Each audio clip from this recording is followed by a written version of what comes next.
E aí, galera, vamos começar a gravação aí do PE, Geografia da segunda série, tá? Questão número 1 aí. Observe atentamente o mapa. A gente tem um mapa do Brasil e um mapa colocando os 3 tipos de relevos do Brasil: planaltos, planícies e depressões. E a questão que vai cair em cima disso aí.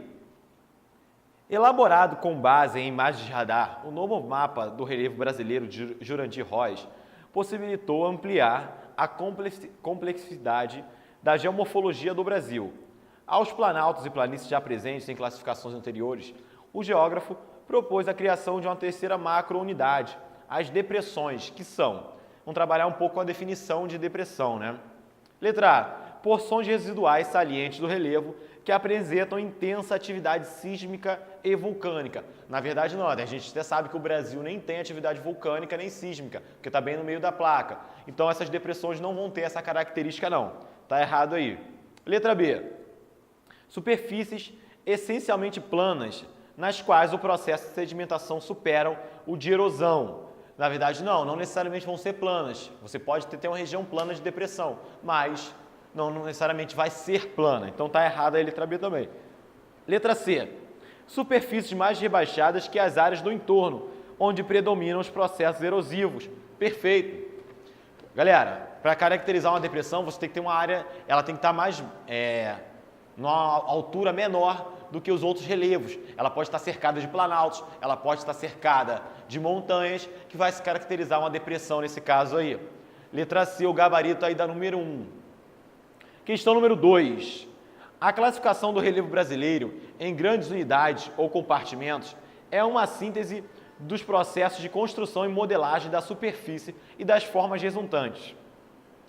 Associe as unidades do relevo da coluna 1 com as características equivalentes na coluna 2. É só ligar aqui, né? Vamos lá. Áreas rebaixadas geradas pelo desgaste erosivo das massas rochosas menos resistentes. Em geral, constitui-se por bacias sedimentares. No caso, são as depressões. Sofreu o processo de erosão, como está falando na questão anterior, e vai se formar o quê? Essas áreas mais rebaixadas aí. Então, perfeito. A primeira é a erosão. Número 2. Bacias de sedimentação recente, formadas por deposições do período quaternário, cujas superfícies apresentam-se aplainadas e ainda em processo de consolidação. Está falando de quê? Das planícies. As planícies, elas têm essa característica de plano. A maioria das planícies, né, quase 100% da planície em si, ela é plana. Então, a gente vai definir a planície sempre como plana nesses casos aí. Tá certo? E a última aí sobrou planalto, né? De modo geral, caracterizam-se com relevos residuais e suas estruturas rochosas oferecem maior resistência à erosão. São rochas bem antigas, são maciços cristalinos, tá? Que conseguiram durar durante milhões e milhões de anos e ainda mantêm uma certa altura, uma certa altitude. Então o gabarito ficou o quê? 2, 3, 1, que é a letra D, né? 2, 3, 1. Questão número 3 agora, galera. O relevo terrestre é fortemente influenciado pela estrutura geológica. Por exemplo, o tipo de rocha e a sua disposição na parte superficial da litosfera exercem um papel destacado na definição das morfoestruturas, como pode ser observado na fotografia a seguir. Nessa fotografia aqui, a gente tem uma imagem da Chapada Diamantina, né? Eu sei que é a Chapada Diamantina porque eu já fui nessa região. A gente tem esse relevo tabular, né? Você percebe os tabuleiros nos cantos, né? Tanto no canto direito da imagem como no canto esquerdo da imagem. Um relevo formado de ambiente kárstico, né? Calcitas e dolinas. Tá? Mas qual é a pergunta aqui? Pelas características morfológicas e estruturais, é correto afirmar que esse compartimento de relevo é do tipo morfoestrutura tabular, como eu acabei de falar, os tabuleiros. Então, gabarito, galera, letra A. Número 4. Sobre a formação geológica do território brasileiro, assinale a alternativa correta. Letra A aqui. O Brasil não apresenta dobramentos modernos, mas apresenta vestígios de antigos dobramentos do pré-cambriano. Perfeito. Eu falei naquela questão já um tempo atrás que o Brasil não tem montanhas, não tem atividade sísmica e atividades vulcânicas, porque o Brasil está bem no meio de uma placa, ele não está na zona de choque de placas ou de afastamentos ou de transcorrência delas. Então, a gente não vai ter dobramentos modernos por causa disso. Mas, claro, os dobramentos modernos bem antigos do pré-cambriano, que foram sendo desgastados, sofrendo um processo de intemperismo e erosão com os milhões e milhões de anos, se apresentam como parte do território brasileiro hoje ainda. Então, letra A, corretinha, o gabarito aí também, galera. Questão número 5.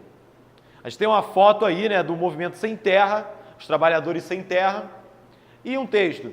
O livro Terra, do fotógrafo Sebastião Salgado, documenta o drama dos despossuídos imigrantes no Brasil ao longo da história, sendo dedicada a milhares de famílias no país. A exposição Terra, resultante desse trabalho, passou por 40 países e mais de 100 cidades brasileiras em 1997. Nas últimas décadas, a questão agrária no Brasil estimulou diversas iniciativas de protesto e de mobilização artística e social, como exemplificada pela foto publicada no livro Terra. Vamos lá. Na atualidade, a manutenção dos conflitos agrários no Brasil é explicada pela continuidade dos seguintes aspectos. Letra A. Concentração da produtividade, da propriedade fundiária e da desigualdade social. Essa questão do latifúndio, ela está totalmente relacionada com a desigualdade social.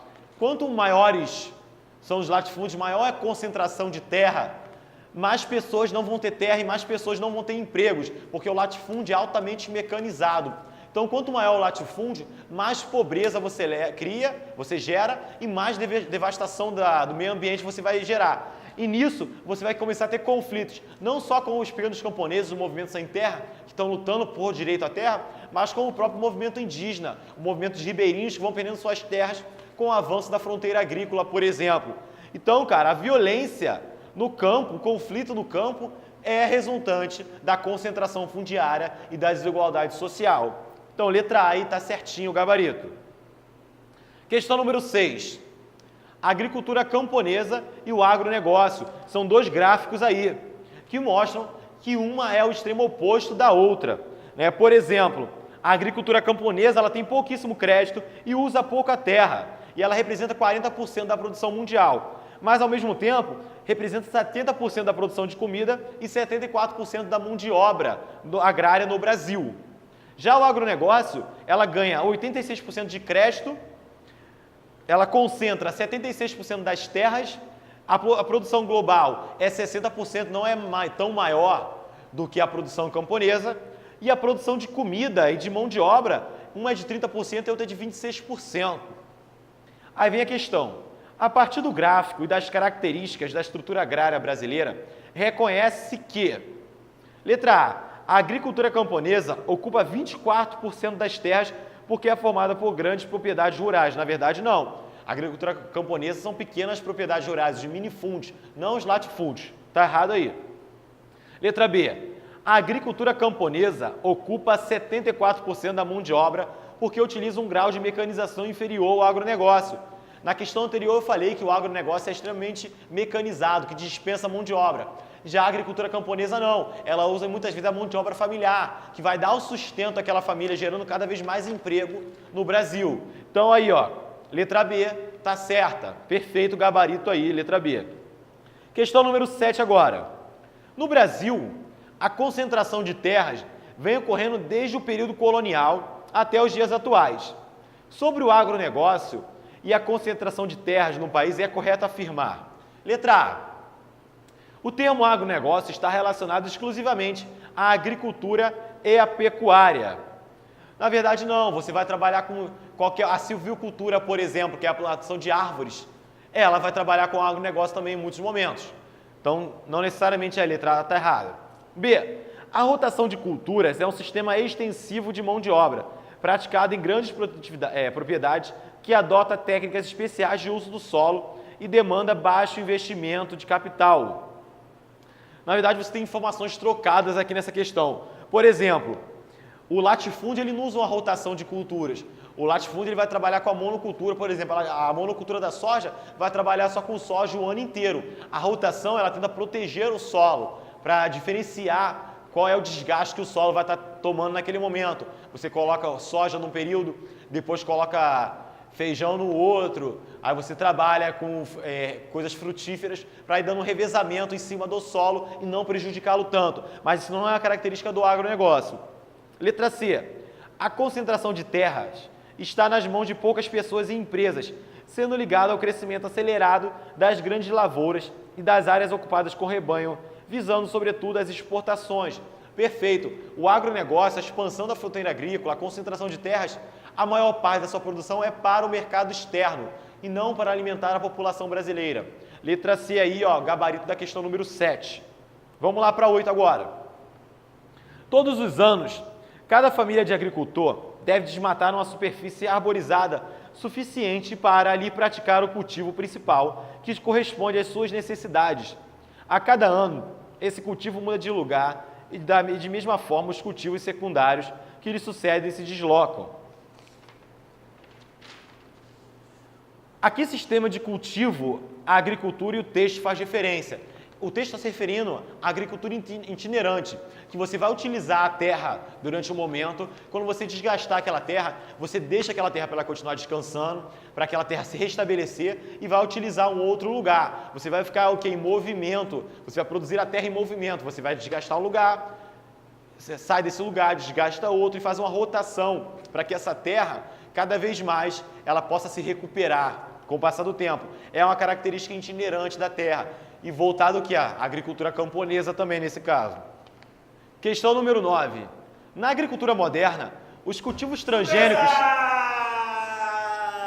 Vai me atrapalhar, cara? Você vai me atrapalhar? Saudade de você, Bobinho. Só te encontro pelo mundo virtual. Você está bagunçado esse cenário aqui. Ah, mas isso não aparece na câmera. Sei lá, William Bonner não usa, fica de bermuda embaixo daquela mesa? Eu acho que não curti essa tua... Não é a forma, é a função. Eu sou diretor artístico, tá bom? Vamos respeitar aqui a minha posição. Posso voltar a trabalhar? Você não responde. Vambora. Questão número 9, galera. Agora sem o Bob atrapalhar. Na agricultura moderna, os cultivos transgênicos foram adotados para... Letra A. Eliminar o uso de agrotóxicos e garantir a segurança alimentar da população. Na verdade, não. Os produtos transgênicos, eles garantem a segurança financeira dessas empresas, porque elas controlam a produção de sementes transgênicas. Então, a população em si, ela não tem uma segurança dessa própria produção de alimentos. Hoje em dia são lançados alimentos que não têm sementes, por exemplo. E, ao mesmo tempo, o uso de agrotóxicos está vinculado a essas empresas de produção de sementes transgênicas também. Então, a letra A aí está errada. Letra B. Aumentar a produtividade e proporcionar maior rentabilidade ao produtor. Isso aí, como eu falei, segurança financeira. O produtor de alimentos vai ter uma maior rentabilidade na sua produção. Então ele vai ganhar mais dinheiro, o seu lucro vai aumentar utilizando essas sementes transgênicas. O gabarito aí, então, ó, letra B, galera. Questão número 10. A produção agropecuária, na atualidade, requer a adoção de sistemas de produção intensivos e extensivos, rural, que depende principalmente, vamos lá, letra A, do tamanho da propriedade e da presença de recursos hídricos abundantes para a implantação de pivôs centrais. Não necessariamente, por exemplo, você tem produção de alimentos de modo intensivo no deserto do Saara. A questão da tecnologia ajuda muito na questão da produção de alimentos, que quebra um pouco essa dependência apenas dos recursos naturais do local. Por exemplo, o solo do centro-oeste é um solo ácido, que você vai utilizar técnicas que você vai deixar ele mais o quê? Mais básico. Letra B. Da existência de fatores naturais como clima úmido, solos férteis, relevo plano e proximidade de vias de transporte. Isso aí também foi quebrado, eu acabei de falar. Os avanços das técnicas de produção de novas tecnologias, inclusive dos meios de transporte também, não necessariamente, isso aqui vão ser fatores determinantes para essa produção aí. Letra C. Das condições fisiogeográficas de uma região, da cultura e do nível de desenvolvimento econômico de uma dada sociedade. Aí sim, como aquela sociedade pensa a produção dos seus alimentos. Eles vão trabalhar de modo intensivo ou extensivo. Então a letra C aí está certinha, é o gabarito oficial da questão. Boa sorte aí, galera, no teste de vocês e até a próxima.